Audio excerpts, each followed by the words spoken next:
Oi galera, tudo bem com vocês? Meu nome é Sóstenes Pereira, sou professor de Biologia de várias instituições de ensino do Rio de Janeiro e eu estou aqui por um motivo. Na verdade, a partir de hoje eu vou gravar algumas aulas e vou disponibilizar para vocês pelo YouTube, por um canal que eu vou chamar de Biologia em Miúdos. A ideia é, como é que isso surgiu?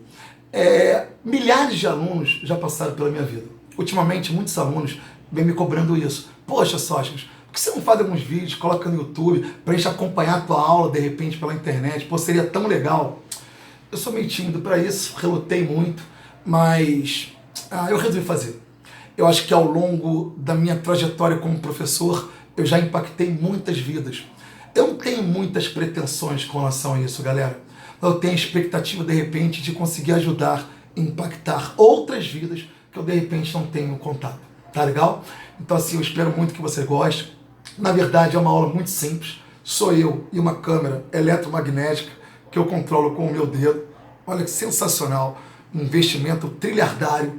E é isso que a gente vai fazer. De uma forma muito simples e bem objetiva. Dá uma olhadinha aqui. Olha só. Aqui eu estruturei a aula para você. Tá legal?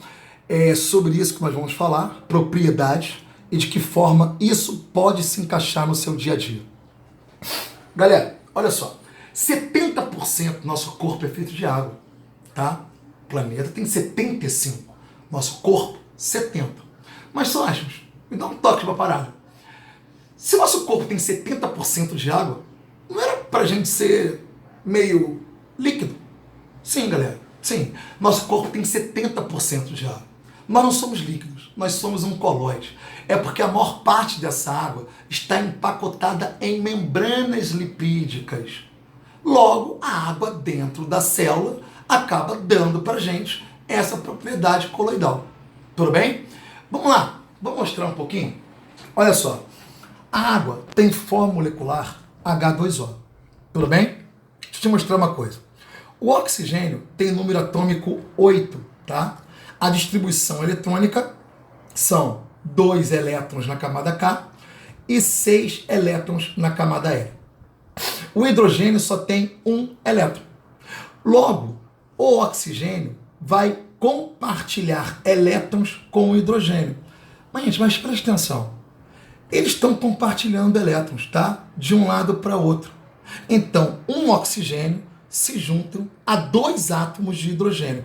Mas perceba que na camada L do oxigênio ainda ficam 4 elétrons mais tempo próximo do oxigênio do que do hidrogênio. Então eu acabo criando aqui essa configuração tridimensional, tá vendo? Oxigênio e hidrogênio estão compartilhando elétrons.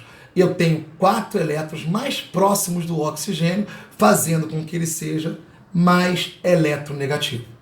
Então, gente, quando o oxigênio reage com 2 hidrogênios, tá vendo?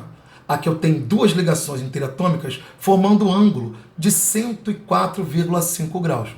Veja, um polo da água é negativo e o outro polo é positivo. Isso faz com que a água seja um dipolo.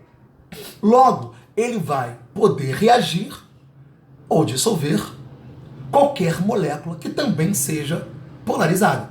Imagina, gente, como se fossem 2 pessoas em conflito. Elas estão polarizadas. A água é polarizada. Então ela consegue ter como propriedade ser um grande solvente universal. Galera, norma básica da química.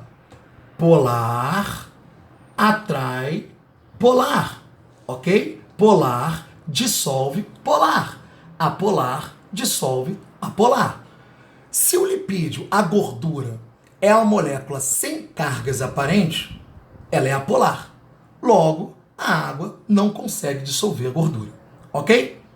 Bom, já que a água tem 2 cargas, eu posso juntar a água a uma outra molécula de água. Veja, o polo positivo da água, que é o hidrogênio, vai se juntar ao polo negativo de uma outra molécula de água, criando assim o que nós chamamos de ligações de hidrogênio.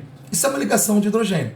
Então você imagina que essa ligação de hidrogênio dá à água uma propriedade, que é o fato delas conseguirem permanecerem como coesas, gente. Então, na verdade, a ligação de hidrogênio permite a coesão entre as moléculas de água, como se fosse, na verdade, um colar de miçangas, tá?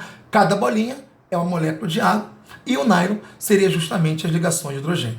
Então você imagina que eu tenho aqui, ó, várias moléculas de água, tá? E elas estão, na verdade, reagindo uma com a outra. Olha que legal. Formando no fundo, um grande emaranhado de moléculas de água. Perceba, se eu colocar essas moléculas dentro de um copo, elas estariam em contato com o copo, tá vendo? Perceba isso, ó.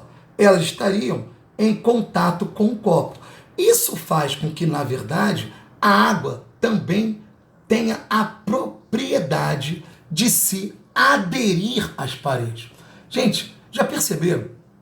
Olha para cá, que num copo de Coca-Cola, muitas bolhas de gás carbônico ficam presas na parede do copo. Muitas vezes, gente, é porque no fundo, o copo está sujo de gordura. Quando o refrigerante é colocado dentro do copo, as moléculas de água se prendem justamente nesse ponto, tá legal? Então, às vezes, não só a água como o ar se prende nessa parede de gordura, tudo bem? E aí a água não consegue dissolver, tá legal? Só que a Coca-Cola, extremamente ácida, né, consegue dissolver essa gordurinha e acaba misturando isso ao seu refrigerante. Volta para cá.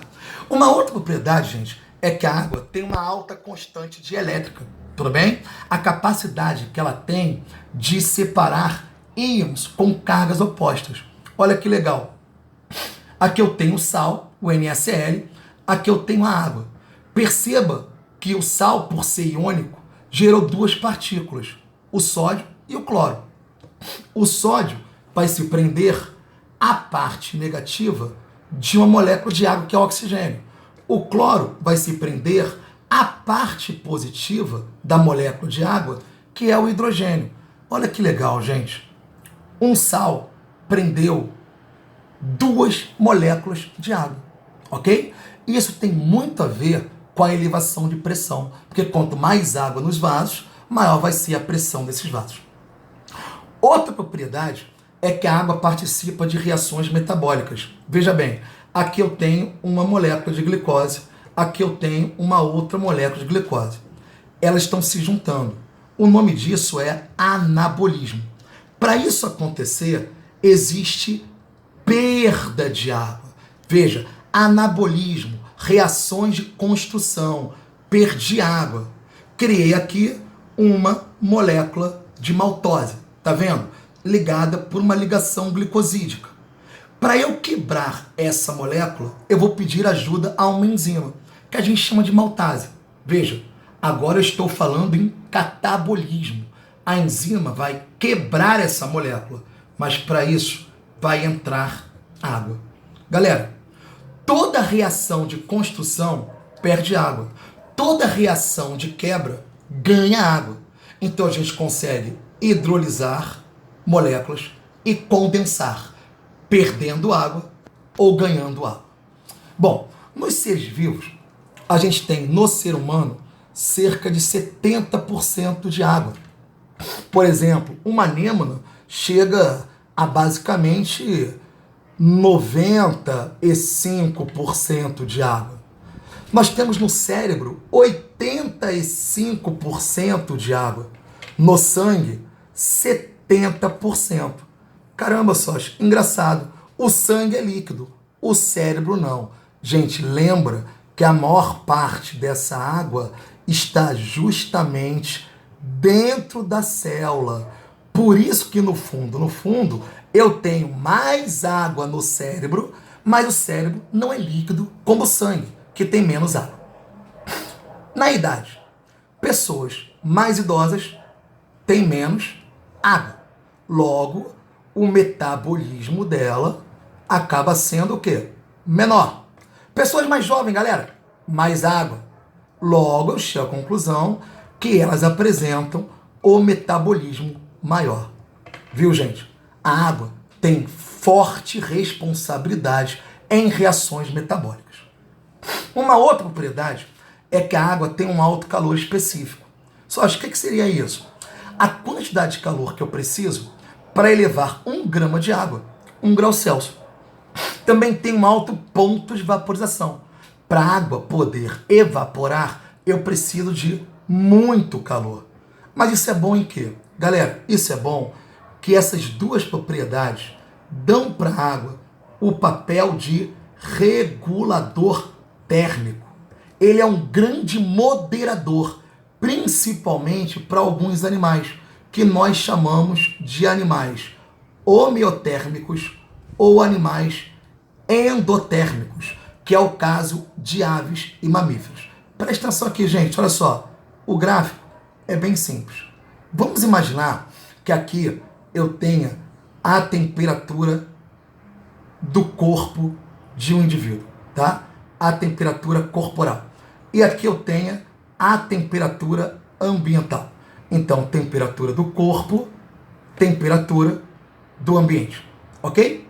O animal homeotérmico apresenta uma temperatura sempre constante. Veja, por mais que aumente a temperatura ambiental. Enquanto, por exemplo, animais ectotérmicos, né, ou animais pessilotérmicos, a temperatura varia de acordo com o ambiente. Então aqui eu teria animais pessilotérmicos ou animais ectotérmicos, que é o caso de peixes, anfíbios e répteis. Aqui eu teria justamente os animais homeotérmicos ou animais endotérmicos, que é o caso de aves e mamíferos. Então veja, a água apresenta uma forte responsabilidade para manter a temperatura de animais homeotérmicos constante.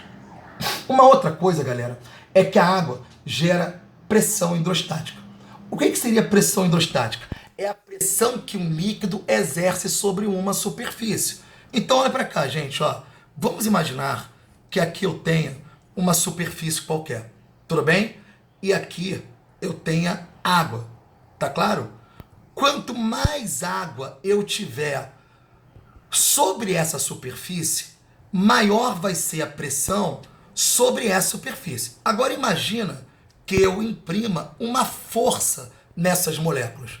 Elas estão chocando uma na outra, gerando calor. Estão se chocando com a parede. Isso faria, gente, quanto mais água, quanto mais força, maior o choque, maior a energia cinética, mais liberação de calor e maior a pressão sobre essa superfície. Então, gente, aprendemos o quê? Vem comigo. A água é um dipolo. Ela tem um polo negativo e um polo positivo. Por isso que ela é um grande solvente universal. Consegue fazer ligações de hidrogênio com outras moléculas de água. Chamamos isso coesão. Ela tem adesão às paredes. É assim que, na verdade, a água consegue subir pelo xilema e ser conduzida até as folhas, em plantas. Vimos que a água consegue ter uma alta constante dielétrica e dissolver cargas opostas. Vimos que a água participa de reações metabólicas. Quanto maior o metabolismo, mais água. Vimos que a água tem um alto calor específico, um alto ponto de vaporização, importantíssimo para que nós consigamos regular a temperatura em animais homeotérmicos. E vimos que a água participa de reações de pressão. Pressão hidrostática, tá, gente? Que é a pressão que a água faz sobre uma superfície. Galera, eu vou mostrar como é que ficou essa aula, que nós vamos chamar de biologia em miúdos, tá? Para que vocês possam, de repente, aí fazer um print e aproveitar, tá legal? Então esse é um resumo, é um esboço, dá uma olhadinha, veja como ficou, tá? Eu espero que vocês tenham aproveitado um pouquinho, que eu tenha colaborado um pouquinho com vocês, e numa próxima aula nós veremos a coesão, a adesão e a pressão na teoria de Dickson, mostrando como é que a seiva bruta, como é que a água consegue entrar na raiz, subir pelo xilema e chegar até as folhas. A gente se vê, galera. Um forte abraço. Valeu!